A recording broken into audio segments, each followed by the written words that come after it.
Hello, everyone, and welcome back to Taxation is Theft Fest 2020.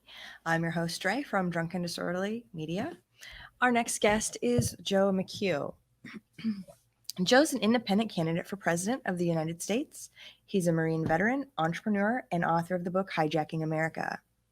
In his book, he describes 7 years of government entrapment in which he dodged FISA and Patriot Act-enabled lures for money laundering, tax evasion, statutory rape, child pornography, illegal Bitcoin sales, email and telephone interference, denial of employment, and more.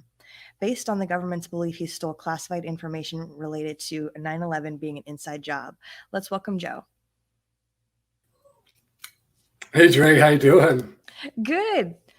Thanks for being with us. Thanks for having me. I think I'm going to work on shortening that intro, I guess. Well, that's a lot of BS to deal with. Damn. It's a lot, and it seems like it's still going. I had to switch computers after I completed the pitch for today.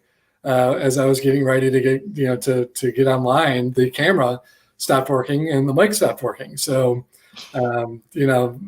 sometimes this is a violation of our Fourth Amendment right to secure communications, and privacy is a Third Amendment right. The whole Constitution under the Patriot Act has been rendered null and void. And that's why I'm excited to share with you and to chat with you and the audience about how we can restore liberty in America by ending the Fed and going green instead. Fantastic. I can't wait to hear how. So how's your day going? You hanging in there so far or what? I'm hanging in there. It's been a long day and a half. You know how convention goes. It's balls to the wall, whether it's virtual or in person. So it's no different today than any other time. Props to you for, for the patience and for, showing enthusiasm anyway. I mean, whether you're hosting or talking or listening or asking, it's a lot of work. So, and I can see that you put in a lot of work on your face, and but you look fantastic. And I'm hoping that we can keep you entertained here as we go through this. Also, want to thank Dan, the Taxation is Theft Behrman, for putting this on to put together a conference, 40 speakers of live streaming, concurrent live streaming in 2 days is amazing. And, I think it's fantastic that there are that many people who are so excited about liberty that they want to speak about it for an hour. So that's a good thing for America. And hopefully we can translate that into a victory this year in November. And I think the conditions are ripe for it. So what I'd like to, do now, if you're good with it, Dre, is to pull up my slides and kind of just walk you through it. And, if you have any questions as we go through this, just jump right in and answer, and ask away. So my objective is to help you understand, hopefully make what appears to be a complicated issue and boil it down to simple, actionable steps that we can restore liberty and, get back to our constitutional values, get back to doing what we're supposed to be doing. Absolutely. All right. We need to share screen here. I'm going to go ahead and share my screen and my application window, and I'm going to jump over to this, and I'm going to present. All right, can you see my screen? Yep. And you can see the pitch deck. Okay, cool. All right, so again, this is a presentation to end the Fed and go green instead in order to restore liberty in America. So imagine for a moment that you lived in any part of the United States or around the world, and you had the best, fresh air. It smelled great. It's kind of like when you're out in the middle of the park or the middle of nowhere. If you notice how the air just smells better when you're out there.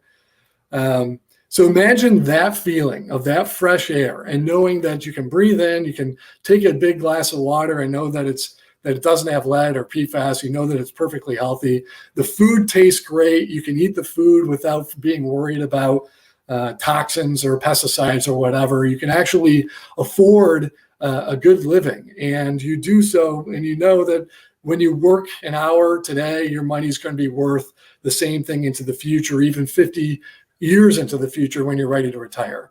That to me is what liberty is, right? That to me is what our country is based on. And I want to be clear. I believe that America has the best set of founding documents in the world. We have a Declaration of Independence, which grants our natural rights to life, liberty, and love in a way that I don't know that any other set of documents or declaration anywhere else in the world does. Our Constitution protects those rights to life, liberty, and love. And by the way, I know it's pursuit of happiness, but what is pursuit of happiness if it's not the freedom to love however you wish to express your love? So I summarize that as life, liberty, and love. Our Constitution puts in place a separation of powers and checks and balances. And we have a Bill of Rights, which are the first 10 amendments to that Constitution, which grant the absolute rights of the people. Now, most people don't know this, but without the Bill of Rights, we wouldn't have a country. We wouldn't have the United States of America. After our founding fathers, they fought the British. We won our independence. We drafted a Constitution, and the Constitution itself, there was not a quorum. There were not enough states who were willing to sign the Constitution without also protecting the rights of the people. And so the Bill of Rights is absolutely critical. And right now, I think you'll agree after you see the end of this, after you see this presentation, that under the Patriot Act and under secret FISA courts and other things that have happened in the last, let's call it 20 years, especially since 9/11, but really it's, I think, 40 years and counting, the Bill of Rights has been undermined, if not overthrown. And as a result, it's rendered our Constitution null and void. And that's really what this is all about. Now, I believe that I'm not alone in this thinking, because otherwise, we have 70% of America who's sick and tired of the two-party system. Pretty much everybody recognizes, except for the hardcore R's and D's on both sides, that the two-party system does not represent the everyday American. And I think that's where this stat comes from. I believe it's a Gallup poll that showed that 70% was ready for a third option, or rather just an American liberty-based constitutional option. So what does this look like? And why do I feel like we actually can win? The Libertarian candidate this year can actually win the presidency. And the reason why is because we have a president who has abused power. I think it's pretty indisputable that that's the case. But the Democratic alternative and Vice President Biden, he's the one that first presented the Patriot Act. And the Patriot Act is what created and enabled and empowered a president like Trump. And so we basically have a choice between the Patriot Act and the Patriot Act. And, that doesn't sound like much of a choice to me. And so as a libertarian, what we're able to do this year is to say to the American people, listen, in the last 20 years, things have not been going the right way. And if you're black or brown, then you can say, listen, I don't know about you, but I haven't had my constitutional rights respected since the dawn of the country. And they would be right to say that. Again, we have the best set of founding documents, the best Constitution, the Declaration of Independence and the Bill of Rights, and that is what makes America great: liberty. And if we are going to really make America great again, we need to restore liberty in America. And in doing so, the majority of Americans will be on board, and we will end up with a winning coalition of constitutional conservatives, liberty-minded Republicans and Democrats, military veterans, intelligence officials who've pledged an oath to support and defend the Constitution of the United States against all enemies, foreign and domestic. I believe that we'll have environmentally progressive Gen Z and millennials on board. We'll have women and minority groups who've been treated unfairly for as long as they can remember. These are people that share a common bond of deprivation of liberty and a desire to restore liberty, not just for ourselves, but for everybody, because we all benefit when we do that. So before I get into exactly how the plan to do this, I just want to share with you a little bit about my personal liberty story. It started when I was a kid. I grew up in the suburbs of Detroit, and we watched the crack epidemic of the 80s and 90s unfold on the evening news on a nightly basis. And it was the same people. It was the Black families of Detroit that were destroyed, not only in Detroit, but in urban areas around the country. And, I asked my parents, well, why is this? Why is this happening? And the answer I got was, well, we don't know, Joe. It's just the way it is. And so to me, that meant that if this was happening, that's because somebody wanted this to happen. Somebody was actually making money off of this. And I didn't know it at the time, but, I do believe that our intelligence community is involved in drug trafficking. I think there are too many issues, right? There are too many leaks that suggest that may be the case. There are too many coincidences in terms of conflicts of interest relative to the way the law is set up and who benefits. So as a result, I decided I was going to fight the fight. I ended up going to Michigan State, got a degree in international relations and political economy. I learned about the intersection of politics and economics and money. And it was my first job right after I graduated from Michigan State that I was working as a financial advisor at an investment bank, and the Twin Towers were hit. The two planes flew into the Twin Towers, and that was devastating. To me, I know most of America everybody was traumatized by that. I was traumatized for a different reason, because in the year prior to that, during the Bush-Gore debates, President Bush lied about nation building. He projected onto Vice President Gore that President Bush didn't believe in nation building. But this was totally unprompted. And if you go back and look at the YouTube video, you could tell that he was lying, which meant that we were going to war. And that's what I shouted up to my buddies when they were upstairs playing World of Warcraft. And by the way, I write about all this stuff in my book, Hijacking America, Liberty Strikes Back, which you can see, you can check out for yourself at hijackingamerican.com. So when those towers came down, I was upset because to me, only the United States could succeed in an attack on the United States of this degree. And it took me 8 years from that point to commit to joining the Marine Corps, because it just seems like such a tall task. But ultimately, if I was going to be true to my word, true to what I felt was kind of a reason for being, to fight the good fight, then I needed to become a Marine in order to learn how to lead and be led. And so in 2008, I ended up becoming a Marine at 30 years old, a Marine Corps officer. I was a logistics officer. I went to Asia and to Africa, and it was in the second deployment as a logistics officer that I made a decision that became, let's call it, formative for the rest of my life. I ended up authorizing alcohol in violation of unit order and discovering that one of my Marines was a suicidal alcoholic. I got lucky. We didn't lose the Marine, and I was able to call up my commanding officer, say, listen, sir, I made a mistake. This is the situation. And the commanding officer took myself and my gunnery sergeant off the ship. It wasn't so cut and dry. I mean, really what happened was my gunny authorized alcohol. I wrote him up, but I didn't turn him in. And as a result, I ended up going along with it after a bit of time. And it was a comfort-based decision. And we learned in the Marine Corps never to make comfort-based decisions. And I learned the hard way. So that was the lesson that I learned, is that never to make comfort-based decisions. The rules are in place for a reason, and that we need to make sure our rules and our laws are aligned for the American people so that we can make sure that we have liberty through and through.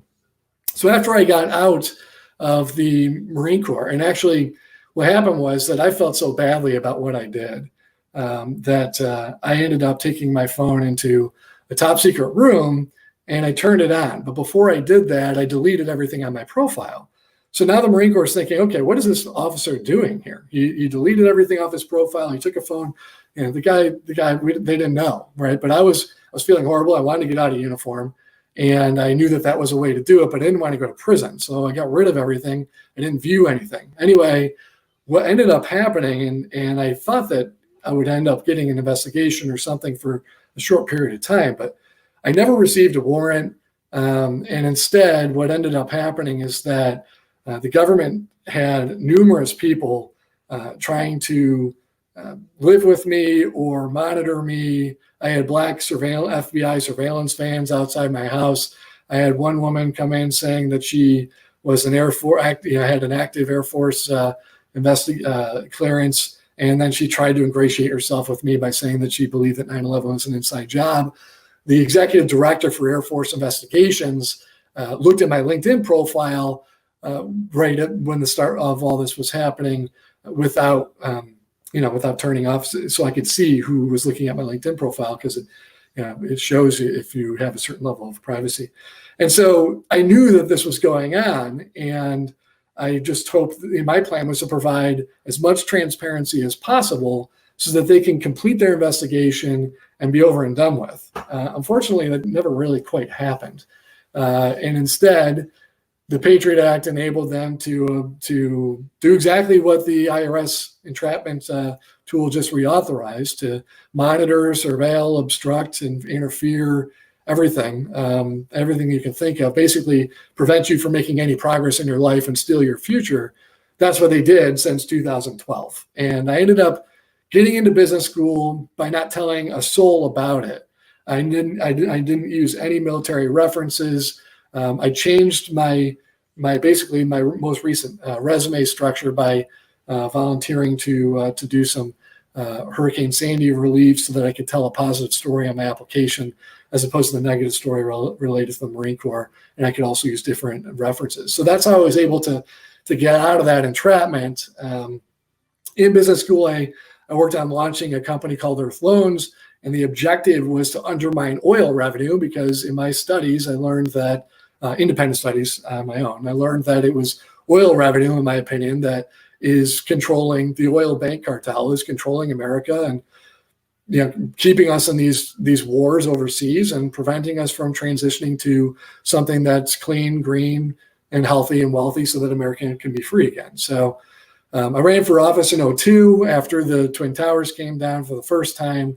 And then on an environmental and constitutional platform, I ran again in 2014, again within the Democratic Party, this time rather than a conservative Dem, as a liberty Dem, to test the message of liberty within the Democratic Party, and found out that they were receptive. I mean, gay rights, women's rights, legalizing cannabis, those are all liberty issues. So that's my background. That's how I got started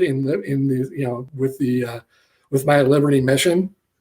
And I just want to point out, that, again, let's imagine that we have clean air, right? We feel great. Well, unfortunately, 43% of America, 441 million Americans, has air that causes asthma or premature death or lung cancer. This is a American Heart and Lung Association study. 141 million Americans, 43% have unsafe air to breathe. I mean, that's the most basic liberty issue I can think of. Liberty is fresh water, right? Liberty is knowing that you're going to drink water and you're going to be okay. Unfortunately, most people in the United States, we're looking at about 20 to 25 million people with lead exposure. And then most people is the phrase that was used by the Rhode Island Department of Health with regard to PFAS. Most people in the country have a chemical that is used on your nonstick pans. It's now in our water, and now the chemical causes cancer. It causes immunodeficiency problems, premature birth, developmental reproductive issues, learning disabilities, mood disorders, cholesterol, blood pressure, hearing and memory loss, joint muscle pain. I mean, this is just from the air and the water so far, right? Then you put in the food, and you've got another 141 million Americans that are either obese or are coming out with diabetes. Now, this is one of those things. I mean, Dre, are you with me? This is one of those things where if you don't have clean air, fresh water, and healthy food, I mean, what else is there, That's right. That is definitely, it should be the top of the issues as far as everyone is concerned. We do have an audience question from one Twitch member. Yeah, sure. Let's see it. And please keep me posted on the time too. I can't see the timer from my computer. We're about 21 minutes in right now. Okay, great. Tasmus 11 says, would you fashion yourself as a sovereign citizen? Yeah, well, I believe in sovereignty. Unfortunately, I have a social security number, right? And I don't think there's an easy way to get rid of it. So I'm familiar with the straw. straw man concept of being a sovereign citizen. I don't know how to fix the problem. I'm already part of the system. I believe that we ought to all be sovereign people. So it's kind of where I'm at. I do have friends that have not gotten Social Security numbers for their kids, and I think it's great. I believe that that we have a responsibility as a people and even as a government, if we choose that, to ensure that we're able to provide for one another and to care for the people that are most vulnerable. But Social Security in particular, I think, is what was one of the first things to kind of subjugate the people. And it's a Ponzi scheme. It doesn't even work. I mean, if we want something like that, it should be a legitimate pension system or a savings plan. And we'll get into that. So I hope that answers the question. That's all I got for you so far. What's that? Oh, go right ahead. Okay. So, I also believe that liberty is affordable housing. I mean, liberty, these are basic rights, right? I mean, air, water, food, shelter. These are Maslow's hierarchy of needs, right? And so we don't have affordable housing anymore. About 10 million, last check, about 7 million people prior to the coronavirus were actually living in their cars, and they're not counted as homeless. So, and if you look at the chart on the right, you can see that we've had not one, but now two housing bubbles. And this is tied to the Federal Reserve in terms of their asset reinflation. And that leads to job loss, incarceration, drug use, mental and physical health disorders, and much, much higher taxes. I guess that's the point I really want to make here. The Federal Reserve is entrapping America with taking away our liberty, and we're driving up taxes as a result. You can have a fair wage, but without having living wage laws. If we each owned a share in the Fed, we'd be better off, and I'll get into that. But right now, the wages versus the cost of living, right? If you're a male full-time worker, in 1985, it took only, I think it was under 30 weeks to pay for all of your everyday expenses, right? So whereas now it's 53 weeks, and there's only 52 weeks in a year. So the average worker today, the average male worker, doesn't have enough time in the year at the current wage to actually raise a family. And I believe that is one of the biggest issues that this country is facing, because families break down as a result of stress from money and sex typically. And if you don't have enough money to care for a family, you're gonna end up with lots of stress. You probably end up in divorce. You may be looking at bankruptcy at some point. You may be more inclined to turn to crime, drug use, etc. And I think even mass shootings is something that is a symptom of the fact that the money is concentrated entirely at the top as a result of our current Federal Reserve system. Joe, are you trying to share your screen right now? Yes. It's not displaying. Okay. Let's see here.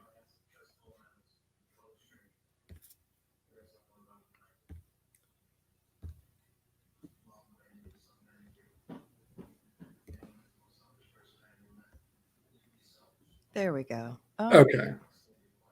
okay. Can you see it now? Yes. All right. Thank you for that, Ray. Now, this is something that most libertarians are going to know. The dollar is down 99% since 1971. Now, if you look at online and you say, oh, well, is there a study that shows that? You're going to find 1,000,001 studies that say this is not the case.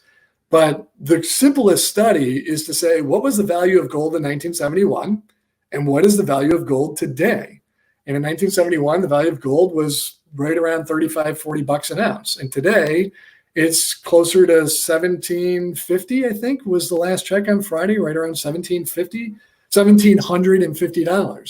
So if you take $1,750 minus the $40, and then you divide one into the other, you come up with a total loss, which means that all of us have to work harder and longer just to stand in place. And so that is a deprivation of liberty. So I believe that, as Lincoln said, the liberty is protection against a vicious inflationary bank-owned currency. And then he said that in his monetary policy speech. Now, liberty also is definitely not a stay-at-home order. As a result of the coronavirus, which I believe has been used as a tool of oppression, we've got 23 million that are on the unemployment rolls. And then President Trump likes to claim that 30 million, at least at last count, jobs were saved as a result of the Paycheck Protection Program. But the irony here is that if it was 30 million and we had 2 rounds of the PPP, let's use his numbers. Let's call it 60 million people whose jobs have been saved. They've only been saved because the government bailed them out. So in other words, we now have over 80 million Americans, which is over half of the workforce, because it's 150 million Americans in the workforce, close to half of the workforce that are now on government support. And this is indicative of a system that I think that you would agree, if you have to bail out the entire economy because we've got a virus or we've got a pandemic or a natural disaster or war, then you've got a system that just isn't working. Not only that, but the governmental response has been to limit our First Amendment rights of assembly and speech as a result. We have a Third Amendment right to personal privacy, but if you go to the IRS Get My Payment tool, you will see that it says, quote, use of this system constitutes consent to monitoring, interception, recording, reading, copying, or capturing of all activities, and that we have no right to privacy in the system. But it doesn't explain what the system is. It doesn't say only the IRS Get My Payment tool. And some people will defend, okay, well, you're getting money. I can't think of a single good reason why the United States government needs to take away our rights just to give us money. That's just not how it's supposed to work. That's not liberty. And so this is effectively what they did with this system is they reauthorized the Patriot Act. And in doing so, they eliminated our Third Amendment right to privacy and our Fourth Amendment right to be secure in our communications and our property. So I hope you see we're painting a picture here, right? Liberty is also public transparency. I mean, we have no transparency right now. Everything is hid behind classification. We don't even know if the president has a conflict of interest financially or not because he didn't even disclose his tax returns. Now, there used to be a rule, a constitutional rule dating back to 1926 called a void for vagueness doctrine. And that rule that required that all laws are clear, objective, and easily understood. Now, if that were the case today, we wouldn't have anywhere near as many laws as we have. They would be far easier to understand, and we wouldn't have millions of people behind bars indefinitely. What I'm proposing is that we actually have an Amendments for America package. The first and foremost and most important, I think, is the Void for Vagueness Amendment, in which we make this a constitutional amendment to require that every single law adheres to that former rule that was nullified under the Patriot Act, that all laws are clear, objective, and easily understood. And I would take it a step further that we open source government so that we can make sure that all government operations are objective and verifiably so as a result of that transparency. And I would say that everything in government, everything, with the sole exception of military matters, only under an open declaration of war should be open source. And in doing so, we would be more secure as a nation, both in our liberty and in our security, because when the difference between open source and closed source, when you expose your flaws to the world tells you what your flaws are, and it's easier for us to fix them at that point. Whereas if we don't do that, we have to rely on a few people, hopefully smart people in a room, and hope that they are doing the right thing. And you end up creating a police state, which I believe is what we have right now. And as a result, we end up losing our rights. So it's kind of an either or proposition. We either open up our government and strengthen our government and our liberty as a result, or we keep what I believe is a growing security state that is taking away our rights, and really already has. So what I'm proposing is that we get back to basics. We have a liberty, justice, and a constitution for all, and we apply it evenly to all people. Because I believe that liberty is government that is trustworthy. We should be able to trust our government, but we cannot do so unless we know, as Reagan said, trust but verify. Unless we can verify, objectively verify that government is trustworthy, we can't trust government. Now, that's kind of the basics, right? Now, a lot's happened in the last 20 years since 9/11. But it started even before that. Right? We had secret FISA courts established in 78. There were the Foreign Intelligence Surveillance Act created the secret court system. And in doing so, they rendered void the Fifth Amendment right to due process, the Sixth and Seventh Amendment rights to trial by jury, and an Eighth Amendment right to a prohibition against excessive bail and cruel and unusual punishment. And those secret courts created and helped to create a stacked public court system. And that stacked public court system helped to overturn our election system. And now corporations own our elections. And as a result, they continue to undermine our First Amendment rights. And those same corporations are now censoring our speech, which we're seeing with the coronavirus. We're seeing with Facebook and Twitter, and they're taking down our posts. And that is because, now I know there's a lot of people don't like this. So listen, I don't believe that either party is the right choice. I don't like President Trump, and I don't like Vice President Biden as a candidate either. Anybody who supports the Patriot Act and the Federal Reserve is no bueno in my book. Now, President Trump, he appointed an FCC chair in 2017 that repealed net neutrality, and then he appointed 2 justices to the Supreme Court, both with less than the 2/3 Senate majority, which was a constitutional or a precedent dating back to the Civil War, which was first abandoned in 91. But he appointed the 3rd and 4th justices under that so-called nuclear option. And as a result, when net neutrality was challenged in the court system and it got all the way up to the Supreme Court simply ruled not to rule on the decision. So they upheld the lower court's ruling, and as a result, now our freedom of speech and assembly is effectively gone. When you throw in a bunch of other things, like the internet is controlled by 3 corporations, and all internet traffic flows through the tier 1 backbone of AT&T, Verizon, and Sprint, then you recognize that perhaps it's very, very possible that everything we see and hear could fall into the category of fake news, which is the reason why President Trump talks about it so much. So, everything started again. It was September 11th, and the objective was for a new Pearl Harbor. They wanted to upgrade our military force and posture. And 45 days later, extreme thought is now considered a crime. They passed the Patriot Act, which made extreme thought a crime. So no longer did it require violent actions. And now it was just a thought, like Thought Police, like 1984, like Minority Report, if you watch that movie.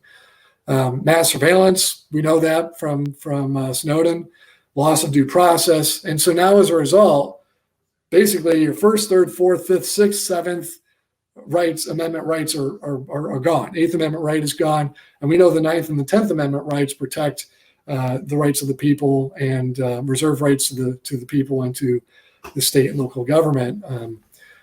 The Patriot Act undermines all of that. And if you think they're not coming for your guns, because that's a Second Amendment right, they are coming for your guns because, and I don't have a slide for this, but a Michigan judge appointed by a Republican recently ruled that our rights are not absolute. And again, going back to the start of our country, we would not have a United States of America without the Bill of Rights, which means that the Bill of Rights was intended to be an absolute, a list of some absolute rights, but not an exhaustive list as we see in the 9th and 10th Amendments.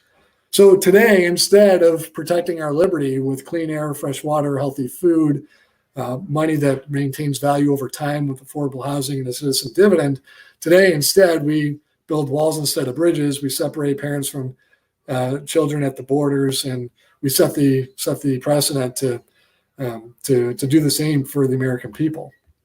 So the question here, and this might be a good time to take a break if there are any questions from the audience, and if not, I'll go ahead and continue. But do we have anything? We actually do have a question, and I know my answer to this question, but what is yours? What is the lowest acceptable minimum wage? 0, actually, and I think that we can accomplish that because if we own our own money and every citizen is getting a dividend from the gross national product, you can actually eliminate the minimum wage and still accomplish something akin to, let's say, $15 an hour. So I think that the key here and what we can accomplish by ending the Fed and going green instead is the elimination and repeal of, I don't know, 50, 75%, like majority of the legislation on the books, because most of that is the result of problems that were created by the fact that we don't own our money. But when we own our own money, we actually will end up having a vote in how things work. We'll end up getting a piece of the gross national product, and we'll all be wealthy and a heck of a lot healthier as a result. And so we won't need a lot of these rules and laws that are on the books that were put in place as kind of a Band-Aid on top of a cut without addressing the actual cause. And the cause was the Federal Reserve in the first place.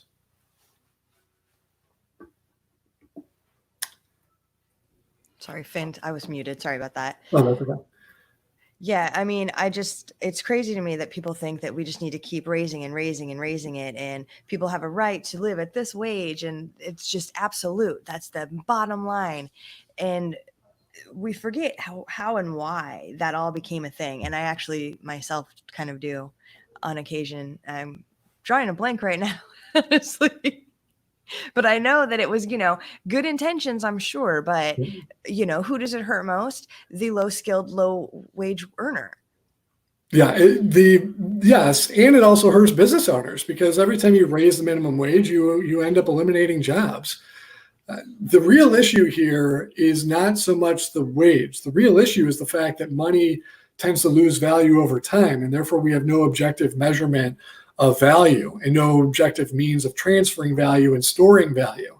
And so if we were to replace our inflationary system, or as Lincoln said, our vicious currency, if we replace our vicious currency with a system that retains value over time, and I prefer to have it backed by nature because gold is good in a certain way, but it doesn't account for all the what do you call it? I'm drawing a blank at this point, but there's a negative externalities. The gold does not take into consideration the negative externalities related to depriving or debasing our capital base. And when I say capital base, I'm talking about our stock of clean air, our stock of fresh water, our stock of good soil that helps produce healthy food. This is natural capital that needs to be accounted for in our system, and our current system doesn't do it.